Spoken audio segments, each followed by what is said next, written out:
안녕하세요. 한의학 박사 신광호입니다. 오늘은 분노, 화합에 대해서 설명해 볼까 합니다.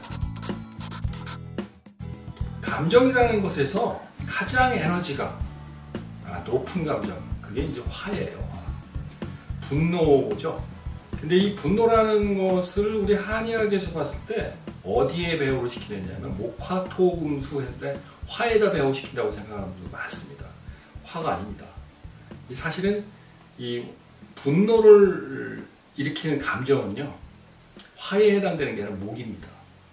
이상하죠? 이상하다. 왜? 화면은 열이 나는 거고 우라가 치미는 거고 그러는데 이거는 이 불화자의 오행 중에서 화에 해당이 돼야 되는데 이상하게 이 분노라는 것은 목에 해당이 돼요. 왜 그랬을까 하는 거죠. 이 분노라는 것은 어떻게 보면은 감정 중에서 가장 와일드하고 난폭하고 일상생활에서 상당히 중요한 감정이에요. 근데 이 감정들을 왜 목에다가 배후시켰을까? 이게 선인들이 잘못 생각한 거 아니야? 이렇게 생각할 수 있어요. 그렇지 않다는 겁니다. 이게 엄청나게 중요한 의미를 가지고 있어요. 그건 뭐냐면은 사람은요, 화를 내지 않으면요, 성장하지 않는다는 겁니다. 다시 말해서 내가 화를 낼 만한 일들이 없잖아요. 열정이 불 수가 없어요. 그럼 어떻게 되냐 이거죠. 그냥 물에 물 탄 듯 술에서 탄 듯 그렇게 그냥 미지근한 인간이 되는 거죠. 다 성장해야 할 때 성장하지 못한다는 겁니다. 이 목이라는 것은요, 나무가 성장하듯이 성장하는 것을 의미하는 거예요. 그래서 이런 생장하는 기운들은요, 다 분노할 줄 안다는 겁니다. 그래서 이 분노라는 것은 정말 일상생활에서 사람이 정신건강에서 매우 중요한 역할을 하는데, 근데 일반적으로 화를 낸다 그러면 일단 부정적으로 생각하잖아요. 그죠? 화를 내면은, 우선 뭐라고 생각하죠? 일단 건강에 안 좋다. 그리고 화병 생기는 거 아니냐. 무슨 그런 것부터 생각을 해요. 근데 화라는 감정은, 어떻게 보면 일상생활에서, 그리고 뇌의 대사에서 매우 중요한 역할을 한다. 악한 에너지 같지만은 정말 필요하면서 선한 에너지가 될 수 있다라는 것이 이 화라는 것. 자신의 감정에 분노를 터뜨리는 것은 결코 나쁜 일은 아니다. 우선 이것을 먼저 좀 생각해 보셔야 됩니다. 우리 일상생활에서 세 가지 경우가 있어요. 그게 뭐냐 하면은요, 우리가 흔히 하잖아요. 분발하자라는 거죠. 이 분발하자는 것, 이거 잘 생각해 보세요. 이 분발이라는 것은 결코 나쁜 에너지가 아니에요. 그리고 진짜 분노한다는 게 있죠. 그리고 그냥 화를 억누르는 것이 있어요. 그거 다 필요한 겁니다. 왜냐하면 그런 걸 잘 해야지만은 그 사람이 사람다워지는 거죠. 그러니까 분노할 줄 모르는 사람 사람답지 않죠. 분발할 줄 못하는 사람 성장하지 않습니다. 그리고 또 화를 억눌러야 될 때 억누르지 못하면 역시 이것도 문제가 있는 거예요. 분노 조절 장애 일어나는 거잖아요. 그죠? 그래서 이런 것들을 내가 일상에서 어떻게 쓸 수 있느냐, 이런 것에 대해서 한번 설명해 볼까 합니다. 여러분들은 화라는 것, 감정이라는 걸 통해서 내가 어떻게 이것을 쓰느냐에 따라 가지고 높은 정신세계로 갈 수도 있는 거고요. 그리고 정말 개차반의 인생을 살 수도 있는 거예요. 근데 이걸 잘 쓰느냐 못 쓰느냐라는 것이 하루아침에 터도 되는 건 아니에요. 사실은 성철스님 같은 그렇게 아주 고승 열반하셨습니다만은 이런 분들 조사도 화를 냅니다. 그런 고승들은 화를 내지 않아야 되는 거 하는 그런 생각을 할 수 있잖아요. 그렇지 않아요. 화를 내야 됩니다. 그러니까 그 화를 얼마나 지혜롭게 낼 수 있느냐, 그것이 제 강의에서 드려야 할 포인트라고 보시면 됩니다. 자, 우선 첫 번째 우리 생각해 봅시다. 이 화라는 것을 효율적인 에너지로 쓸 수 있는 가장 좋은 방법이 뭘까라는 거예요. 이 감정에서 분발하는 것으로 쓰는 것, 분노하는 것을 쓰지 말고 분발하는 것을 쓴다면은 이건 정말 이상적인 에너지를 쓰는 방법이에요. 그래서 우리가 분발하자라는 것은 상당히 중요한 의미로 가지고 있습니다. 그러니까 이거 뭘 뜻하는 거냐면요, 분발이라는 것은 내가 정말 덜 성장해서 내가 좀 모자라서 내가 능력이 좀 부족해가지고 누군가가 정말 출중한 능력을 가지고 있는 사람에게 내가 졌단 말이에요. 그럼 이 사람은 좀 졌다는 것에 대해서, 패배했다는 것에 대해서, 승리를 거두지 못했다는 것에 대해서 분노하죠. 화가 납니다. 화가 나는데 그 대상이 뭐냐면 내가 졌다는 것이죠. 내가 약했다는 것이에요. 그래서 어떻게 할까요? 내가 좀 더 성장해야지. 내가 좀 더 발전해야지. 내가 좀 더 열심히 해야지라는 그런 마음을 내는 거죠. 이게 분발입니다. 그래서 이 분발이라는 것은요, 성장에서 매우 중요한 에너지를 쓰는 방법이에요. 그러니까 가장 좋은 방법은 뭐냐면은 꿀꺽꿀꺽 참아야죠. 그죠? 어떻게 해야 될까요? 미래 나는 지금보다 성장하면 이길 수 있어 라는 마음을 가지는 것이 중요한 겁니다. 이게 뭐냐, 이게 분발이에요. 즉 분발을 한다는 것은 지금은 내가 그럴 수도 있는 거야. 내가 모자르니까, 내가 약하니까 그럴 수 있어.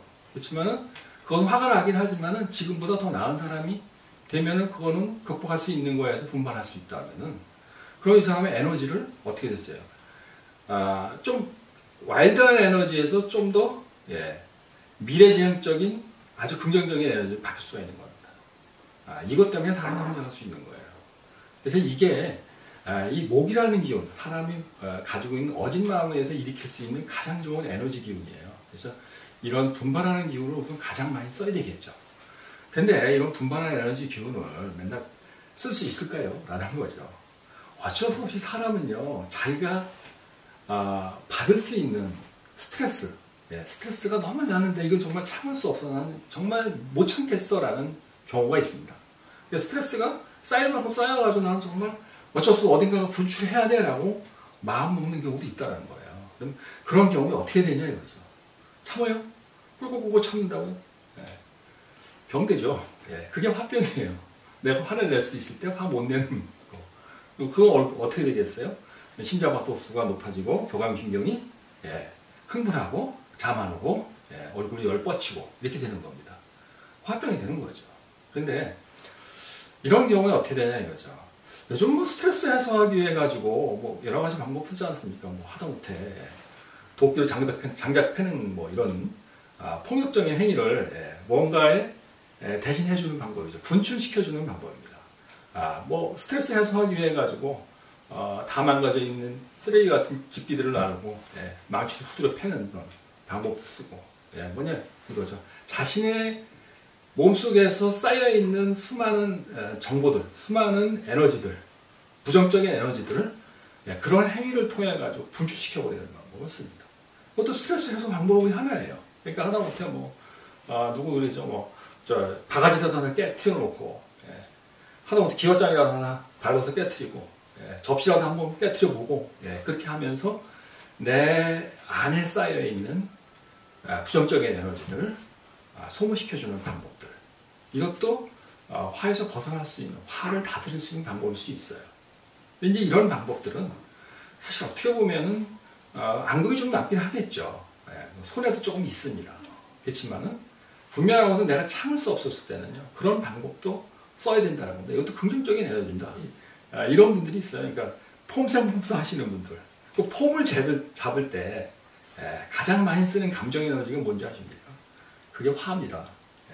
분노를 일으켜요. 내가 분노를 일으켜서 뭔가 어깨에 힘이 딱 들어가거든요. 그럼 뭔가 잘 모르는 사람이 보면요, 어깨에 힘 들어가 있는 게 멋있거든요. 그러니까 화를 낼 때 화를 낼 줄 아는 그런 멋을 부리는 그런 모습으로 보여주는 것도 어떻게 보면 긍정적인 에너지일 수는 있습니다만은, 그러나 이게 이제 쉽게 얘기를 하면 폼생폼사죠. 쉽게 말해서 허풍입니다. 허풍. 그런 허풍의 에너지로 쓰는 것인데 잘 쓰셔야 되겠죠. 이거 잘못하면 허풍쟁이가 될 거니까. 근데 이런 것도 하나의 정신건강에서 나쁘다고는 볼 수는 없는 거예요. 오행, 운행 방법 중에서 수생목의 방법이라고 할 수 있어요. 그래서 나쁘다고는 할 수 없습니다. 그래서 이런 것도 하나의 쓰는 방법이다. 이런 걸 이제 이해하셔야 되고요. 제가 이제 세 번째, 마지막으로 설명드린 게 뭐냐면은, 그럼 또 하나 있잖아요. 그죠? 그 화를 억눌러야 되는 경우가 있어요.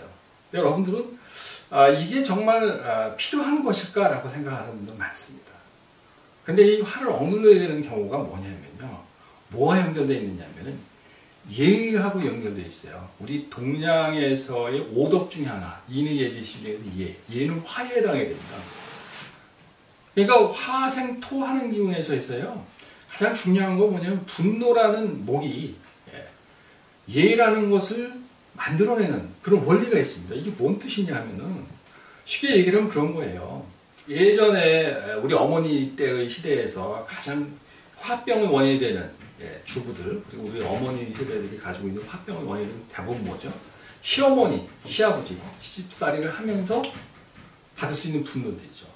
그게 뭐냐면은 윗사람이 아랫사람이라고 누르는 겁니다. 그러니까 스트레스 받으니까 화가 나는데 화를 낼 수는 없고 낼 수 없으니까 꿀꺽꿀꺽 참아야죠. 억울하지만 참아야 됩니다.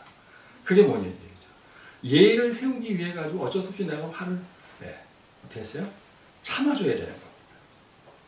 근데 이렇게 참아주면서 어떻게 되죠? 저 사람은 정말 예의 바른 며느리다라는 칭송을 받을 수 있는 반대급부가 있기 때문인 거예요. 근데 그런 경우는 많은 경우에 있죠, 그죠? 하다못하면 형제간에서도 그런 있을 수가 있고 선생님과 제자 간에도 있을 수 있고요. 즉 강한 힘을 가지고 있는 자와 약한 힘을 가지고 있는 자의 사이에서는요, 어디에서나 억울한 상황이 있을 수가 있고 이걸 참아야 되는 일들이 생기는 겁니다. 그래서 그런 것들이 꼭 나쁜 것은 아니다라는 거예요. 단 중요한 건 뭐냐면은 이게 절대 그냥 화라는 것이 분노라는 것이 그냥 분노해서 끝나는 것이 아니라 예라는 것을 세우는 오덕 중에 하나를 지켜주는 것이라는 그런 반대급부가 있기 때문에 참아주는 겁니다. 그래서 이제 그런 것들도 어떻게 보면 정서의 관리에서 내 감정을 조절하는 데 있어서 중요한 역할을 한다라는 거예요. 그래서 그런 경우에 내가 왜 참아야 되지라는 것에 대해서 스스로 의문을 던지고 그리고 거기에 대한 합리화를 시킬 수 있는 거예요. 다시 말해서 내가 억울한 상황에 처했을 때 내가 분노가 유발되어 있을 때 이걸 참을 수 있는 참아야 되는 어떤 명분이 있는데 그 명분이라는 것이 예 때문이다라는 거예요. 이게 뭐죠? 이게 목생 화의 원리입니다. 근데 이걸 실천하는 거죠. 근데 정신적으로 이런 현상을 계속 참을 수 있냐라는 거예요. 그죠? 그래서 상황에 따라서 이 세 가지 방법을 다 써야 되는 거예요. 그러니까 어떤 경우에서는 분발하는 쪽으로 써야 되고, 어떤 경우에는 정말 그냥 분노하는 쪽으로 써야 되고요. 그죠? 그래서 내가 분노를 표출시켜줘야 됩니다. 그리고 어떤 경우에는 자기도 좀 참아주면서 그러면서 이런 경우를 목생화, 즉 내가 예의를 지키기 위해서 어쩔 수 없는 선택이다 라는 자기 합리화를 시켜야 돼요. 이건 승화입니다. 이런 방법으로 해서 화를 조절해 나가는 거죠.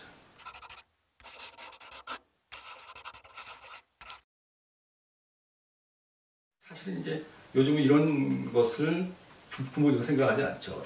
일단 어떤 우리 교육이라는 것이 그렇습니다. 모든 상황에서는요 긍정적인 부분을 돋보이게 만들어요. 그러니까 우리가 감정 중에서 분노, 화를 내는 감정을 아주 나쁘다고만 표현한다는 거, 그거 자체가 우선 잘못됐다고 봐요. 화는 매우 중요한, 분노는 매우 중요한 감정 에너지라는 겁니다. 그래서 그거를 긍정적으로 생각하시고요. 내 안에서 세 가지 방향으로 잘 쓰면 되는 겁니다. 무조건 화를 내면은 나쁜 사람이니까 참아야 된다라는 한 가지 방향으로만 쓰는 그런 어리석음은 범하지 않기를 바랍니다. 이 분노에 대해서는요, 이렇게 설명을 마쳐보겠습니다. 자, 이상 치명체험관 휴의 신광호 한의학 박사였습니다. 유익하셨다면 좋아요, 구독 버튼 눌러주시길 바랍니다. 감사합니다.